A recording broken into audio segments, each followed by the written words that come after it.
നേരം പരപരാ പുലരുമ്പോൾ ഞങ്ങൾ വിമാനത്തിന്റെ ചിറകിലേറി പോവുകയാണ്. എങ്ങോട്ടാണെന്നല്ലേ? സുന്ദരിമാർ ഇക്കിളി കൂട്ടുന്ന നാടായ തായ്ലൻഡിലേക്ക്. അവിടെ ഞങ്ങൾ ഫുക്കറ്റ് ഇന്റർനാഷണൽ എയർപോർട്ടിലേക്ക് എത്തി. ഫ്ലൈറ്റിൽ കിടന്ന് ഫുൾ ഉറങ്ങിക്കൊണ്ട് തൃപ്തിയുടെ ഒരു കോട്ടുക. അങ്ങനെ ഞങ്ങൾ കൈകൾ കോർത്ത് പിടിച്ച് ഞങ്ങളുടെ ഹോട്ടലിലേക്ക് യാത്രയായി. പോകുന്ന വഴി ഇവിടെയും കാണാത്ത ഒരുപാട് വ്യത്യസ്തമായ മരങ്ങൾ ഞാൻ കണ്ടു. തെങ്ങ്, വാഴ, പ്ലാവ്, അങ്ങനെ ഒരുപാടുണ്ടല്ലോ. അങ്ങനെ ഞങ്ങൾ ഹോട്ടലിലെത്തി. ശേഷം ആ കാഴ്ച കണ്ട് ഞാൻ ഞെട്ടിപ്പോയി. അതാ ഒരു ഫ്രെയിമിൽ 3 കോഴികൾ. വാവ്, അത്ഭുത കാഴ്ച. ഇത് തായ്ലൻഡ് എക്സ്ക്ലൂസീവ് ആണ് കേട്ടോ. അങ്ങനെ അവിടുത്തെ സ്ട്രീറ്റ് ഫുഡ് ട്രൈ ചെയ്യാൻ വേണ്ടി ഞാൻ ഇറങ്ങി. ആദ്യം തന്നെ കോക്കനട്ട് ഐസ്ക്രീം മേടിച്ചു. അപ്പോൾ ഈ കാണുന്ന എല്ലാം ടോപ്പിംഗ്സ് ആട്ടോ. നമുക്ക് ഐസ്ക്രീം മേടിച്ചിട്ട് അതിന്റെ മുകളിലേക്ക് ഇഷ്ടമുള്ള ടോപ്പിംഗ്സ് വെച്ച് ഫില്ല് ചെയ്യാം. എന്തുമാത്രം വേണമെങ്കിലും ഫില്ല് ചെയ്യാം. അങ്ങനെ ഞാൻ കഴിച്ചു നോക്കി. എൻ്റെ മോനെ, സംഭവം എനിക്ക് ഇഷ്ടപ്പെട്ടു. തലച്ചോറ് വരെ മരവിച്ചു പോയി. ഒറ്റയ്ക്ക് അനുഭവിച്ചാൽ പോരല്ലോ, അതുകൊണ്ട് കുറച്ച് ചെയ്തുമ്പോൾ കൊടുത്തു. ഇത് കണ്ടപ്പോൾ ആനന്ദം പരമാനന്ദം. അങ്ങനെ ഞങ്ങൾ കുറച്ച് അരിമണിക്കും കൊടുത്തു നോക്കി. നമ്മുടെ അമ്പുടുമോൻ അവൻ അപ്പം തന്നെ പൊളിച്ച് തുപ്പിക്കളഞ്ഞു. ശേഷം ഞങ്ങൾ വേട്ടക്കിറങ്ങി. അതായത് ഇതാ കണ്ട crocodile meat, beef meat, deer meat, അതായത് നമ്മുടെ മുതലയുടെ ഇറച്ചി, മാനിന്റെ ഇറച്ചി,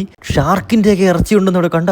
ഇതൊന്നും കണ്ടില്ലേ? കണ്ടോട്ടോ, വേഗം കണ്ടു. ഞങ്ങൾ എന്തൊരു സാധനമൊക്കെ മൊത്തം മേടിച്ചു, ഒന്ന് കഴിച്ചു വന്ന് വിചാരിച്ചു. അങ്ങനെ ഞാൻ എന്തൊക്കെയായാലും മുതലിറച്ചി മേടിച്ചു. സീതമ്മയ്ക്ക് ഇഷ്ടപ്പെട്ട മാനിറച്ചി മേടിച്ചു. കാരണം തിരിച്ചു കടിക്കാത്ത എന്തിനേയും സീതമ്മ കഴിക്കും. പക്ഷെ ഞാൻ നേരെ ഓപ്പോസിറ്റ് ആണ്, തിരിച്ച് കടിക്കുന്നതിനെ കഴിക്കൂ. ഇനി ആമസോൺ കാർഡുകളിൽ പോയിട്ട് എനിക്ക് അനാക്കോണ്ടയെ തിന്നണമെന്നാണ് എൻ്റെ ഒരു ആഗ്രഹം. നടക്കുവോ എന്തോ. അങ്ങനെ അതാ ഡിയർ മീറ്റ്, അതായത് മാൻ്റെ മീറ്റ് ഒന്ന് സീതമ്മ കഴിച്ചു നോക്കി. ഓ, കടിച്ചു വലിക്കുന്ന കണ്ട.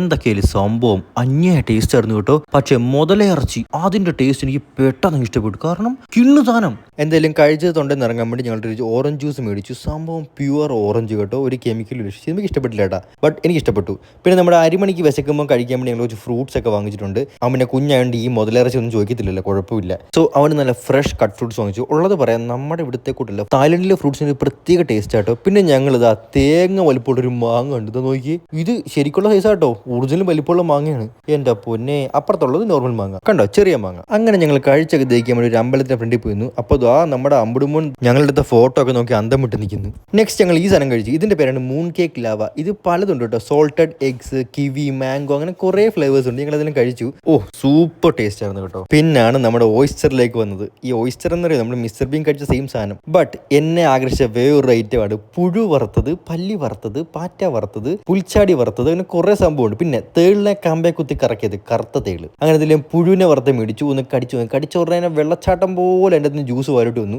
എൻ്റെ പൊന്നേ, ആദ്യം എനിക്ക് നോക്കാനിക്കണമൊക്കെ തോന്നി. പക്ഷേ നമ്മുടെ നടിമാരും നടന്മാരും, അതായത് സൽമാ ഹയക്, ഫ്രിദ പോലത്തെ നടിമാർ ഇത്രയും ഏജിലും ഗ്ലാമർ അടിക്കുന്ന കാര്യം ഈ സംഭവം കഴിച്ചിട്ടാണെന്നൊക്കെ അവർ പറയുന്നത്. എന്നാൽ പിന്നെ എനിക്ക് ഒരു ഗ്ലാമർ ഒക്കെ വിചാരിച്ച് കഴിച്ചു. പക്ഷെ നേരത്തെ പറഞ്ഞ പോലെ എനിക്ക് പൊണ്ടാട്ടി ഉണ്ടല്ലോ, അപ്പൊ പിന്നെ ഒറ്റയ്ക്ക് അനുഭവിക്കാൻ പറ്റത്തില്ല. ഇന്നാ ശിതുമ പച്ചക്കപ്പലിൽ പുഴുങ്ങിയത് തായ്ലൻഡ് വെർഷൻ എന്ന് പറഞ്ഞ് കൊടുത്തു. പക്ഷെ ആളിന് കാര്യം പിടിയിട്ട് കേട്ടാ. ആദ്യം കുറെ നോ പറഞ്ഞെങ്കിലും എൻ്റെ ഉള്ളിലെ കൺവിൻസിങ് സാർ പുറത്ത് വന്ന് ശിതുമ കൺവിൻസ് ചെയ്തു. ഞാൻ പറഞ്ഞു, ശിതുമ 55 വയസ്സിൽ നമുക്ക് 25ന്റെ യൗവനം കാത്തുസൂക്ഷിക്കാൻ എന്ന് പറഞ്ഞു നോക്കി. അപ്പോൾ കഴിക്കൂലെന്ന് നമുക്ക് നെക്സ്റ്റ് പാർട്ടി കാണാം കേട്ടോ. Bye bye.